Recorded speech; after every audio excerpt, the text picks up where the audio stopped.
Hear that through the speaker? Good. Yep. All right, so we're ready to start. It seems like a long time since we were together. So we'll pick up the momentum today. Last time we met, we did lecture 3, as far as I know, and a little bit of lecture 4. I said I would pick up the last part of lecture 4 in this class and also talk about lecture 5. So what I've done I'll keep my watch on. I'll go through lecture 5. I'll finish it at least before 5:45. I'll go through before 6:45. I'll go through the parts of lecture 4 that are useful for the assignment, and then I'll speak about the assignment, and then we'll stop at whatever it is, 7 o'clock or 7:05. And so if anybody's got any questions about their assignment, what they're supposed to be doing, what it is, then we shall stay here until we answer the questions, okay? It's good. Look, it's one of the things that in the subject there hasn't been a great deal of discussion apart from people send me emails, tell me the topics. There have been some questions about the assignment on the discussion board, but there hasn't been a great deal of interaction in the discussion board. In a sense, it doesn't worry me because for me the assignment is very much a very clear statement of what the subject's about. So the first assignment and the second assignment, and so our discourse, that is any discussion that we need to have, should be focused on that assignment and make some sense. All right. In the 2 weeks that I had off, I felt like a long break, which is why I sort of have to get myself a bit psyched up to get back into it. But I've read a couple of ideas which provide an interesting problem for this thing of critical discourse. Socrates says, what does he say? We know nothing, all right? We know nothing. So Socrates says we know nothing. And then critical discourse analysis says if we want to understand anything, we have to look at more than the words. You know, we could take the words of anybody, but, you know, a Donald Trump tweet is an example of this problem of critical discourse analysis. If you look at the words, what he says, you know, big Kim Jong-il, or, you know, whatever he says in the 140 characters, we could analyse that in terms of what words he used, what was the meaning behind it, what was the potential effect.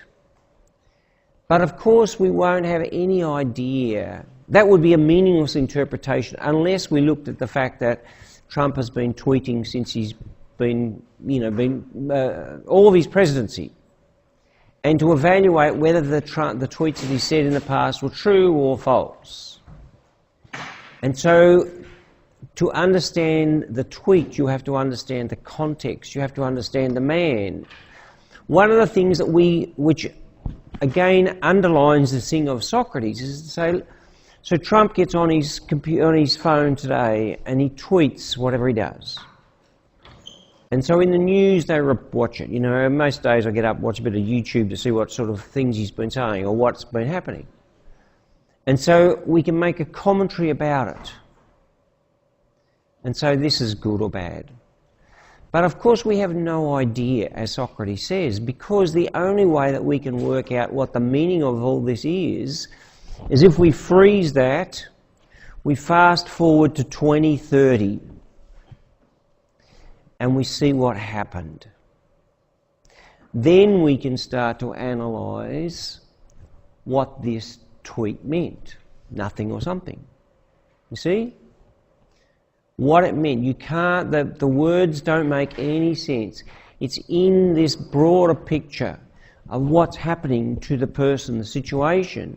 And we can only see the back view, that is the history that's led up to him being the tweeter in chief. And of course it's equally true of anybody, you know, just Trump as sort of somebody we talk about, or I'm a bit focused on.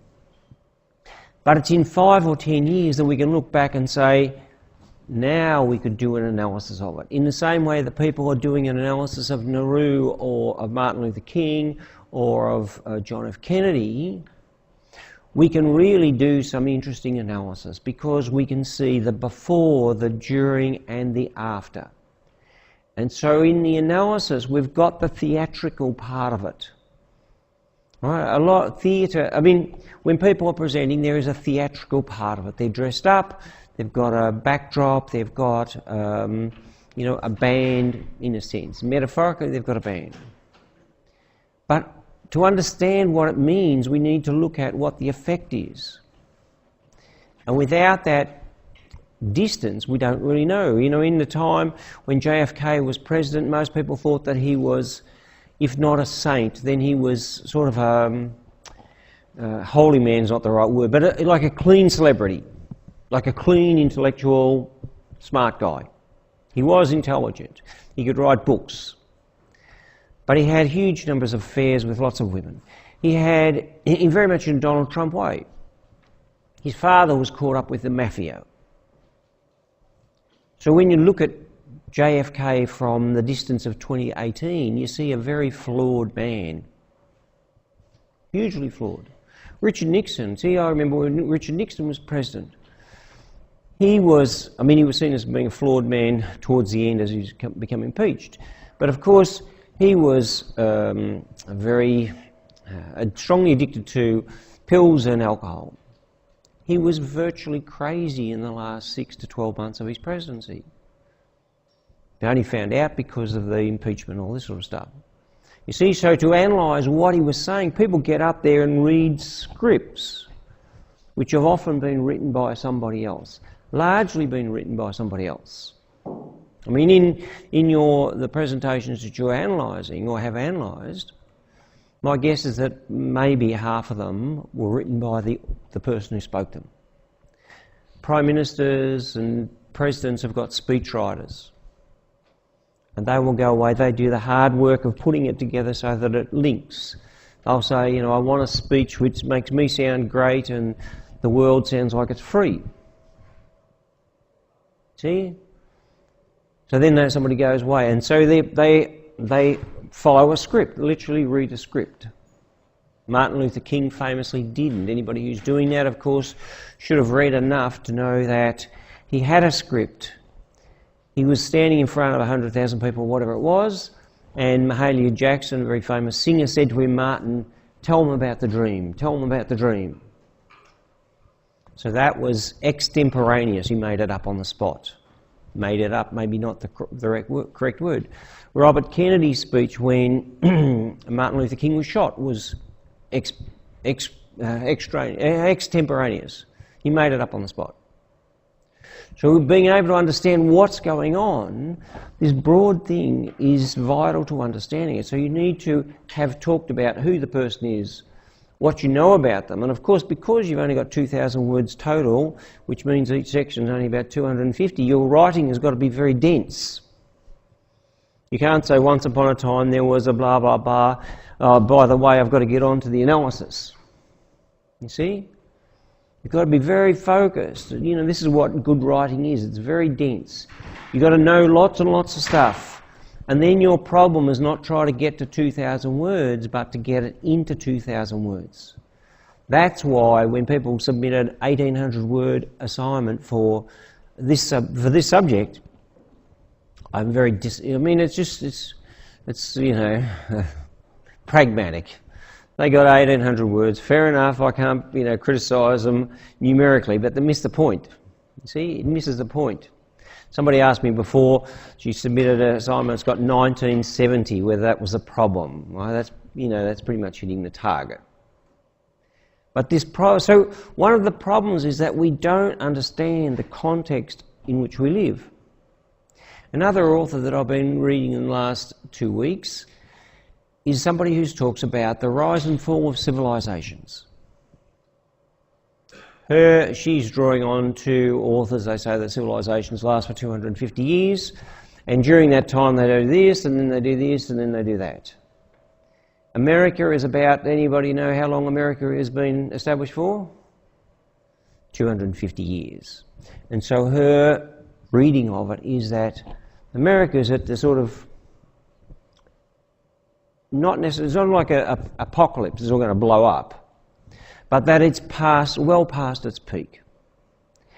And so in understanding anything about what people say about America, if you interpret it from the view that the civilization is at the end, is going to be entirely different to a positivist person who would say, look, technology, people, education, the world is always going forward.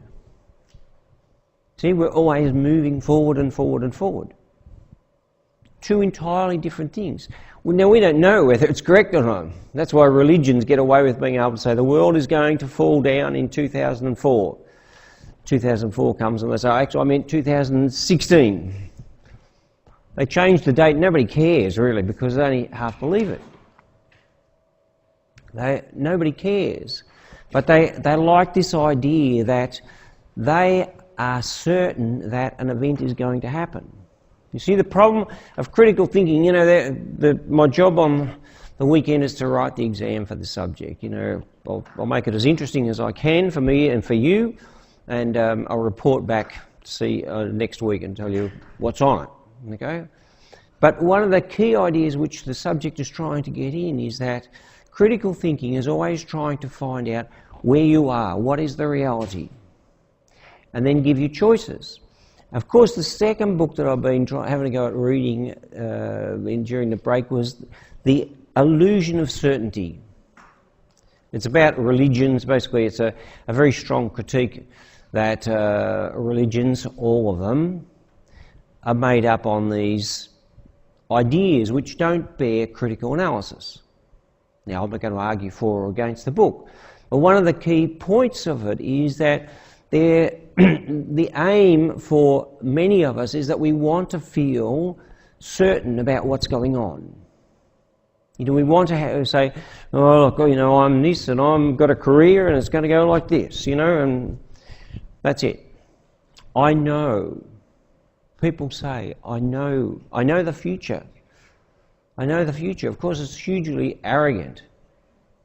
It's a hugely arrogant thing. And if you happen to luck by creating, say, look, in 2 years' time this is going to happen, and it happens, it will build up your ego, in a very strong way. I'll introduce you to a guy who did indeed predict the global financial crisis, and he writes in a way which has got the arrogance of someone who has made predicted the future once. Because you've hit the target once doesn't mean you're going to hit the target the next time. So there's this question of trying to find certainty. We need to know. So this is where the subject crosses over or gets back to the Buddhism. So look, there's these illusions. People deal with illusions of certainty. Of course, when you go crazy in the illusion stuff, you say nothing exists. This is not a chair, it doesn't exist. And then you try to walk through it, and of course, it does exist. So some things are real. But in terms of what we're dealing with today, which is the development of concepts, they are entirely fluid. And the most interesting thing is that at 2018, we are literally on the cusp of learning something about the way in which we develop concepts in our brain. The only problem is, according to the guy who I'll show you a very brief video, the guy who's the expert on it, he says that for 1 square millimetre, whatever that is, there is, he said, there's megabyte, terabyte, and what's the next one? Anyone? What's that? Zettabyte, is it? Zettabyte. And is there one more beyond that? A pentabyte or something? Anyway, he said that in 1 square centimetre of the brain, for cells, there is more than the largest number of, the largest number we can imagine. The largest number. And so, this is we think we know something. We don't even know. We're nowhere near understanding how we actually form ideas. So, in a broad sense, don't worry, I've got the lecture and I'll tell you the basic guidelines to it. But in fact, of actually knowing, we're still a long way away from it. So Socrates is not so crazy when he says you don't know anything. What you're doing is you're approximating all the time. See, maybe to say we know nothing overstates it. to approximate it is probably better. We are guessing. We are making these guesses so that we can operate in the world. All right, that's what the problem is. So here's the picture here. It comes from the brain itself. This is where this research is going.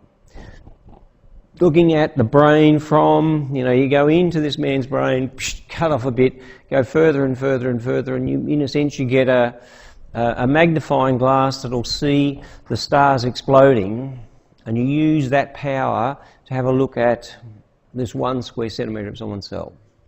So, where are we at? We start off with Socrates and Dewey, and we talked about problems and obstacles. There's a lot of stuff about learning and myelination of the brain. M-Y-L-E-N-A-T-I-O-N. This tells you how the brain learns things. And of course, the Dewey's metaphor of problems works beautifully. When you see the struggle to create these connections, and if you do it enough, then there's this myelination of a sheet, which in a sense makes the electricity speed quickly. The second week we looked at perceptions which form beliefs around the world. The third week we spoke about interpreting facts and constructing knowledge, and then we tried to jam in a bit about the symbolic nature of the language. In between that, we've covered the critical thinking tools of Dilt's logical levels. That is an interesting part of the way, understanding the way the brain works. Kipling, very simple set of questions. If you're going to do a presentation or a report or a topic, can you answer each of the questions? Grice is a tool of analysis. As a broad thing, you stand back from the speech, did it answer 1, 2, 3, 4? Enough quality, enough information, enough precise, and the fourth one. The argumentative moves I haven't spoken about, so I'll include that in today's lecture. And then the literary devices. Has anyone come across any literary devices apart from anaphora?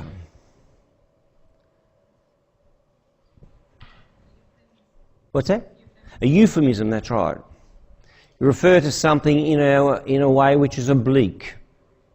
Example, the only thing I can think of, people often talk about sex in an oblique way. The birds and the bees is a euphemism.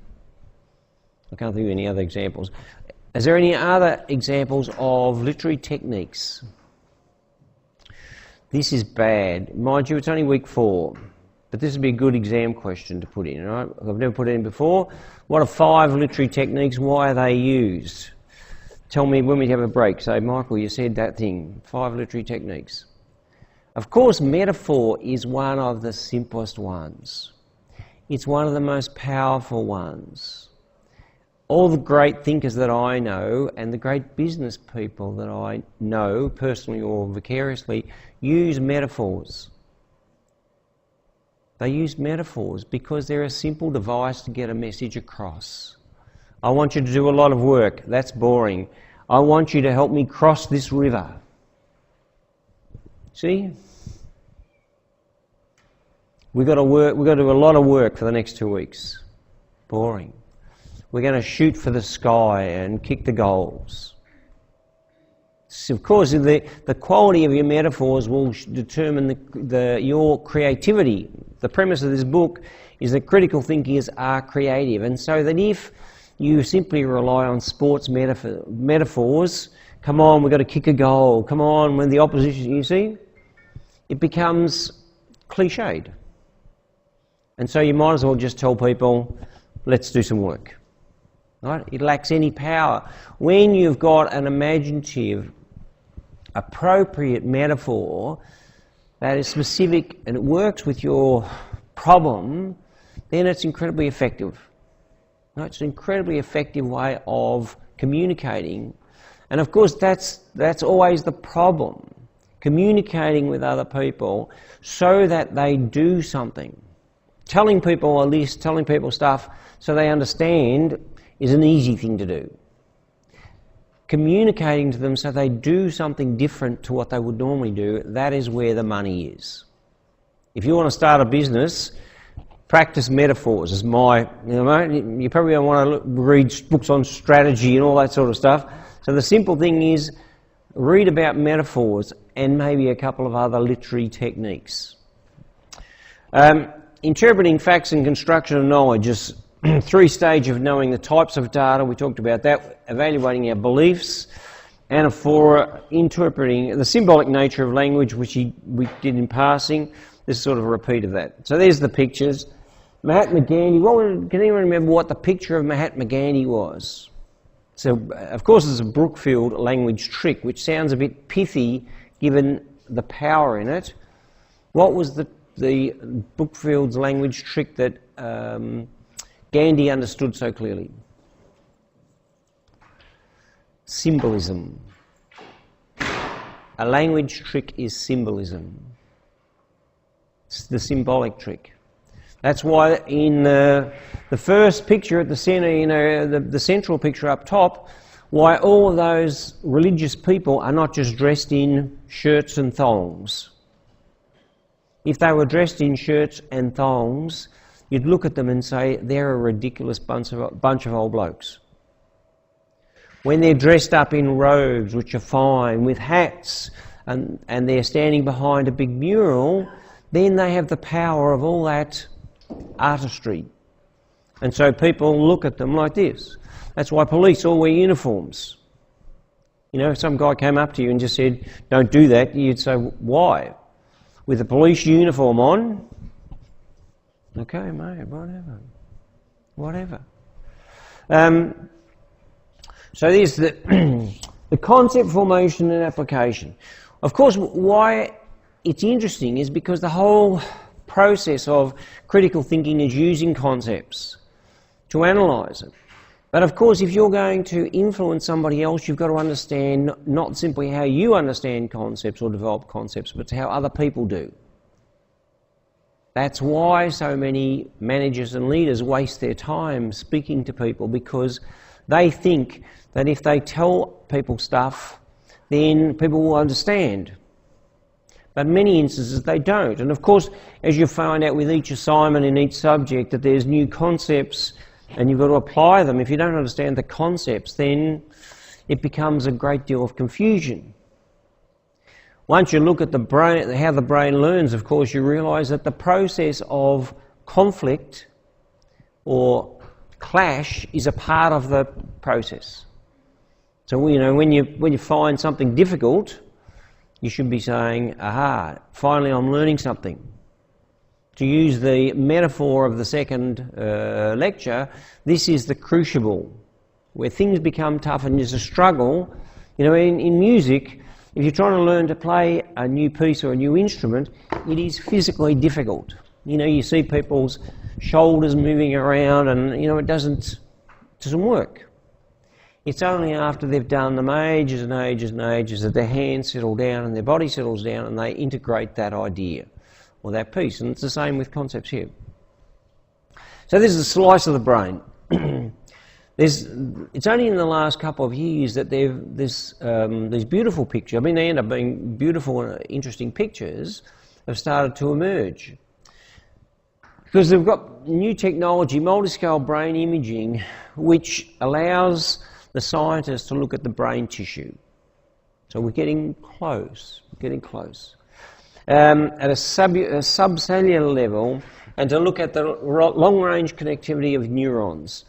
And the idea is that it can improve or help them develop a map of the neurons within people's brain. I'll turn that off in a moment.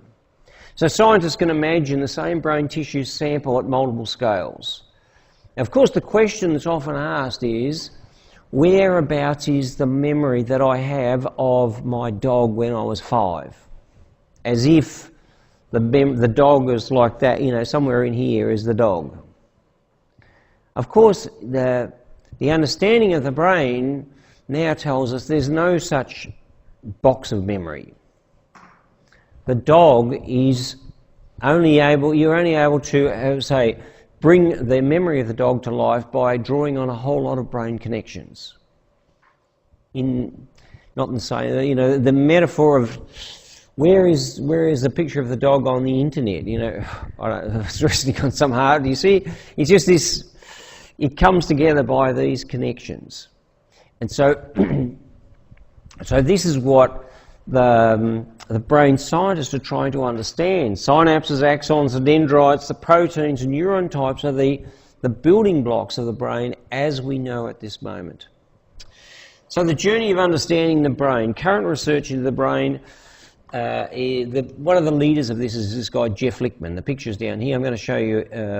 There's 4 minutes, which I think is the most. I've been for this subject and a couple of others. I often look for pieces of, talks. This is one of the most interesting things. I found it interesting still 12 months later.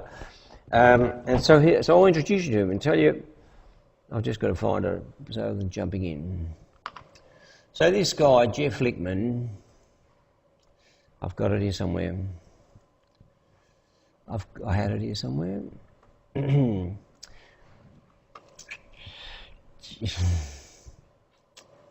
idea was that it was going to be so smooth. Come on. Let's just do it in the old-fashioned way. Now, at 4 minutes, he says something which I want you to actually write down. Tonight, I'll be eating. Okay, good on you. Trying to Here we go. 4 minutes, most interesting guy I've come across for a long, long time.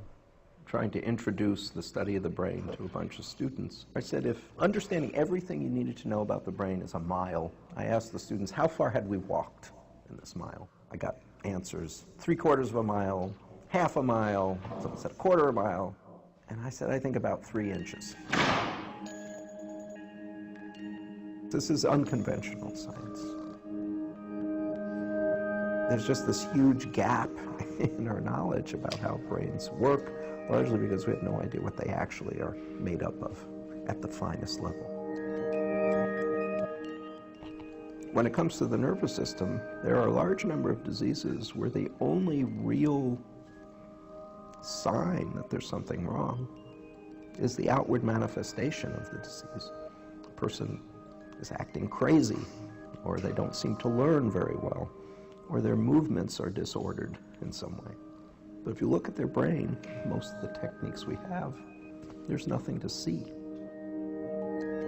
You've got to see the wires. You just have to see them, and you have to see where they come from, where they go, what they connect with, and be able to map that out in enough detail that ultimately you will be able to render the information that goes into a brain to see the wiring diagram at the resolution of every single synaptic vesicle in every synapse. Enough resolution, we think, to see everything in a wiring diagram.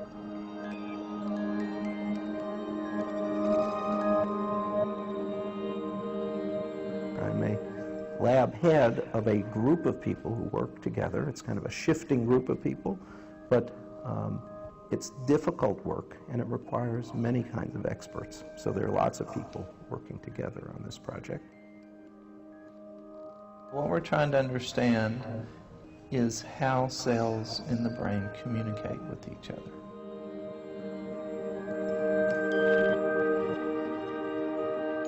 I have to look at the entire pipeline from the beginning, where we start with a mouse, make a sample, process the tissue, cut sections, and then ultimately begin imaging them.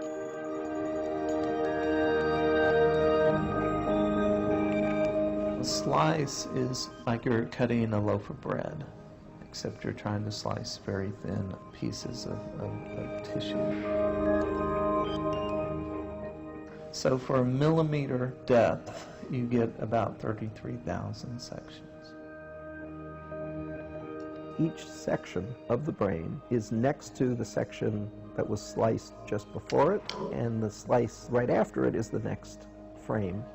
And if you play these frames in sequence, you see the brain not over time, but over space, as if you're looking deeper and deeper into the brain. The big objects you see that appear and then slowly go out of appearance, those are nerve cells that are being cut through. And coming off of these cells are these large, light-colored objects, which are the dendrites. Every little object in here is a little wire. To keep track of these cells from one section to another, what you'd like to do is kind of color them in. So every one of these colors have no meaning other than to keep track of each object from section to section. What this allows us to do is to generate a wiring diagram based on this. We now know everything about these wires here, and from that we can generate all the connections of every cell in that area. Information forces you into this uncomfortable position where you have to kind of say, okay, I don't get it, but I know that the real world is more complicated than the way I'm thinking about it. I feel it's a very long road, and we've just started. That's my view. Have a listen to this one more time. This is, he says it. But I know that the real world is more complicated than the way I'm thinking about it. The real world is much more complicated than the way we think about it. This is from the guys at the cutting edge of it. He would be in a position, many people I know, if they were as smart as that guy, they would be telling everybody that they're the smartest person in the world. There's a guy who is getting close to being the smartest person in the world in his topic, and he's saying, look, what I'm trying to find out is a journey of 1 mile, a metaphor. Didn't I tell you all the intelligent people use metaphors? The journey that I'm on is 1 mile, and I have travelled 3 centimetres. 3 centimetres. Now you can say, Socrates, I get it, mate. And so what we're doing is our representation of the world is dumbed down, you might say. It's as simple, it's so simple that we can understand it. But remember, Einstein says you make things as simple as possible, but if you make them too simple, then you lose any value to them. And so one of the problems is that we have to make the world simple, simplistic, so we understand it, but the world is much more complicated than that. Like, ever more complicated than that. And so that's the problem. And of course you end up, if you understand that, you always end up being, when you remember, a humble person who never says, mate, I understand this entirely. I know exactly how women think, or Indians think, or Australians. All Australians are this, you see? Sort of the breathtaking arrogance can only be assumed by someone who knows nothing. Simply knows nothing at all. So that's the fundamental stuff that critical thinkers are trying to deal with. And the people who are at the cutting edge of it saying, we don't know anything. You know, I was listening to a podcast from him on the way over, and he says that he thinks that in the next 5 years they might be able to understand how a mouse is able to think, and the mouse's brain is much more than a human's brain. And so the chance of us being able to get to where he wants to in his lifetime, he says, is virtually zero. The computing power is simply not there. Right? Simply not there. So that's it. So the shape of thought at an individual level is represented by these diagrams. You can find out. And of course that's why the film that I showed you, or the video I showed you 2 weeks ago or 3 weeks ago, is so interesting, because the way that they connected up the ideas using mathematical algorithms ends up with a similar sort of set of connections. And of course the beauty of the second diagram is that clearly, once you understand the narrative of it, it's a very evolving thing, that there's going to be continued knowledge. Even if they just restrict themselves to TED Talks, the content is growing exponentially. So in 5 years' time, what they knew, that analysis was done, I think, in 2013, will be entirely different. But it's given us a structure, and of course that's what all research is doing, saying, look, we don't know everything, but we are seeing patterns. We are seeing patterns, and of course that's the value of concepts. So concepts are general ideas used to identify and organise experiences in our lives and bring order and intelligibility so that we have some sense that we know what we're doing and we know where we are. Of course, stories are the simplest forms of containing concepts. The story of your life. People have a positive story or a negative story. Either way, it's a concept of who they are. They're very difficult to change. If you're fortunate to have a positive story, then there's no great need to change it. If you have a negative story, then that's a very difficult thing. You're stuck, in a sense, burdened with the cloak of this identity, which is a series of concepts about who you are. So the concepts then work in conjunction with language to identify, describe, distinguish, and then relate ideas to other people. So it's at this conceptual level we understand who we are and what the world is. Then we've got to turn that into language. And of course, if my first language is English and your first language is not English, then of course the degree of difficulty of communication has increased already. One of the most disconcerting travel experience I had was when I went to America. I thought they spoke English, but they don't. It sounds a bit like English, but it's entirely different. See? So common concepts, of course, we have chair, or a meal, or a triangle, or things like love. Leadership actually is one of the concepts which has come up in another subject I teach, and it's quite a difficult concept to come up with. The best definitions I look at as it's an influence process. It's a degree of confidence that people will be able to do things that you challenge them to do. See, but the definitions vary entirely. So Plato had an idea about the forms. He had this theory of forms that there is an ideal form of a chair, and it exists somewhere up there in the heavens, or, to use the idea. So there was an ideal chair, and when people make a chair, they're making a poor version of the ideal state. When people have a love, then it's never as beautiful as this love in this ideal state, right? And so Plato is saying, what we're doing is trying to replicate these perfect forms which exist in some higher plane. So this is the reverse of the understanding. And so in this picture, this very famous picture of the school of the Greeks, Plato is saying, look, this is where everything comes from. Up there, all our ideas are derivative of something that exists in another plane. Aristotle, the man beside him, is saying, no, our concepts are derived from our experience. So from the land in which we live. We bump into people, we do something. That's where we get concepts. Of course, the question for you is, which one do you go for? Are they pure forms that we've been taught these pure forms are ideal forms, and then we try to replicate them?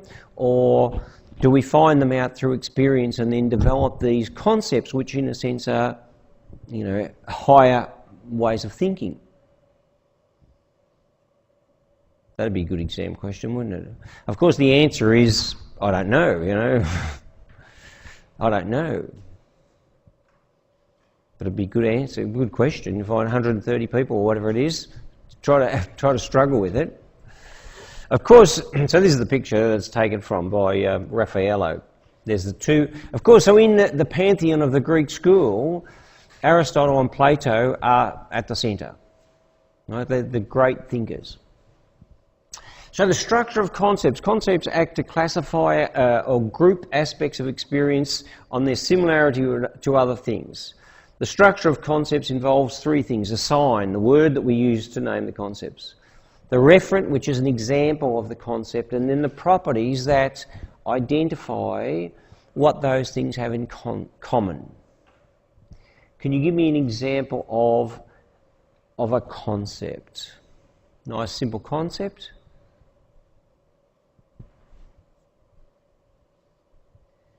MBA students. This is not a hard question, all right? The previous question was very hard. This is an easy question. Give me an example of a concept.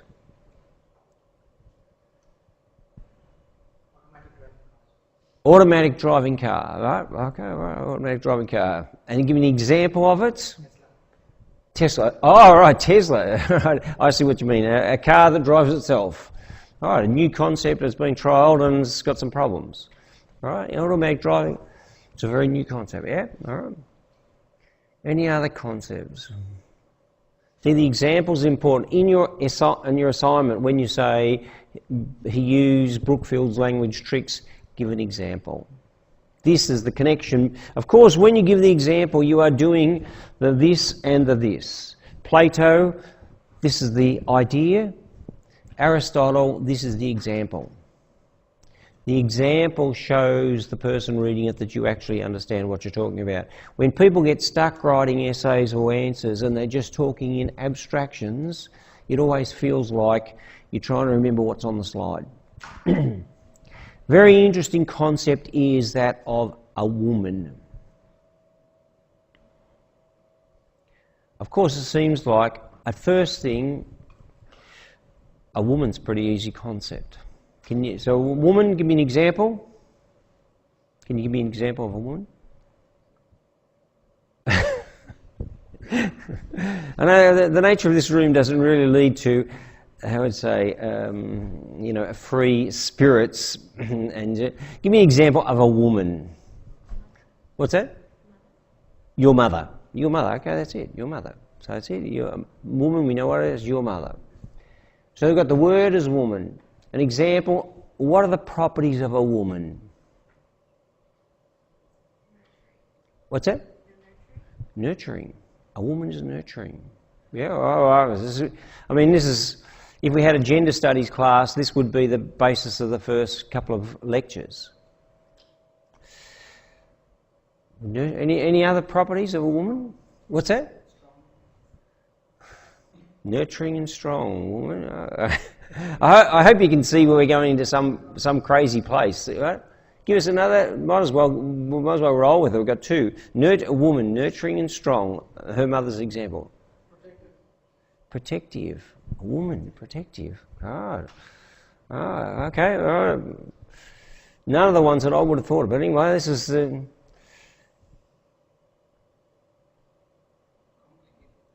It's. As I said, when you ask a question, you often think, I think I know what the answer is, but I didn't expect those three things. Of course, a lot of people at first glance would say, a woman, all right, I understand what a woman is, it's got to do with the genital makeup of a person. Right? A man and a woman is a point of comparison. And then you can layer on these things, highly contentious, I must say, nurturing, protective, all right, whatever that. So there is a physiological basis. Of course, since I think it was the 1970 Olympic Games, there were chromosome tests to find out whether women were women. And some women who thought of themselves as women were disqualified. And of course, the whole question of transgender and androgynous people says that it's not so simple. And goes back to what this guy was saying, was that everything is much more complex than we think. Of course it's easy. We say, woman, man, I'm guessing he's a man, I'm guessing he's a man, I'm guessing he's a pretty man. Yeah, all right. So you see what I mean? I don't want to go too, get myself into any strife. But so you see, it's a useful category. It helps us understand the world. And so if we just say, look, there's only two types of people, men and women. And what Jeff Lichtman is saying is that when you research further, it's uncomfortable. You find out things that you don't particularly want to find out. That's what I said about this course. I don't know whether I've taken you anywhere near that so far, but there should be something in it which is uncomfortable. You're going to go away and for a couple of days you think, I don't like this. That's what he's saying, because the concepts that we have are approximations to make the world simpler. When we get a bit closer to it, we'll start to ask the question a couple more times in the same way that Socrates would say, what is a woman? You see? This is where he starts to get in. What is a woman? Is that all that, you see? And then someone provides a counterexample. What about somebody who has got this physical makeup but has got XY chromosome or not XY chromosome or something else? You see? So, and of course it is highly contentious. A lot of governments, the idea of transgender people is something that can't be. You see, it doesn't fit into their worldview. Now, of course, if a chair is a chair, then our problem is always to meet reality as reality is, not meet reality with the limited concepts that we've got. And so the problem for many people and for many governments is that to find something which doesn't fit into these two boxes, blue or pink, the conflict's too much. And so instead of saying, I don't really understand the world, boy, I'm finding out something today, they say, no, it can't be. If you don't fit into one box or the other one, then you must not be. See? You must not be. See how this, this is the craziness that people often impose in situations. I have got a view of the world. If you don't fit into that view of the world, then you don't exist. That's a highly political thing. Remember, any of you who had a read of Van Dyke, you'll see that the subject gets really interesting, critical discourse analysis, because there's a central concept. Can you write this down for me when we find an answer to it? What was the central concept about critical discourse analysis? There's got to be a question on this. What is the central concept? Critical discourse analysis. Some people I know will have used it in there. It's about power. Remember? Power imbalance. That's why the women, my choice of women as a concept is such a loaded and powerful one, is because in civilizations since Adam and Eve, if you believe the story, there has been this great power imbalance where men have been superior and women have been not only inferior, but the cause of a lot of life's problems. I'm not saying, all right? I'm not arguing this, I'm simply reflecting this. And so the question of critical discourse analysis and the words that people use and the concepts that they have means that this becomes a power game. Not only power to influence, but power to disenfranchise or to enfranchise people. Literally to give people a seat at the table. If you go to any council in Melbourne, my guess is any council in Australia, I don't know about other countries, and you look at the photographs on the wall, you know how they have the past people? Before 1975, my guess is that you won't see any women.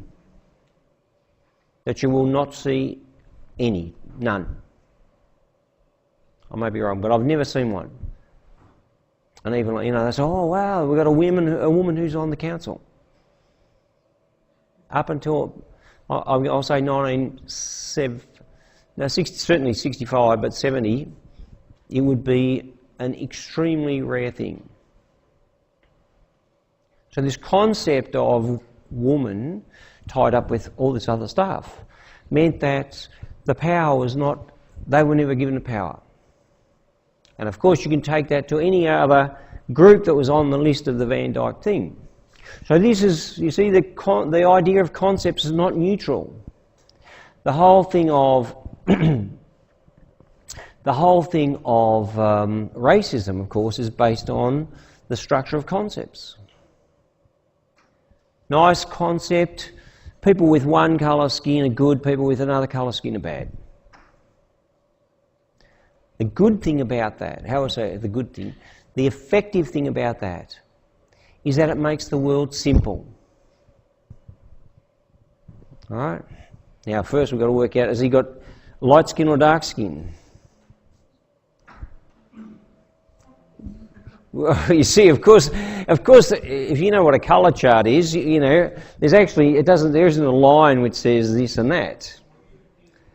Everything is more complicated.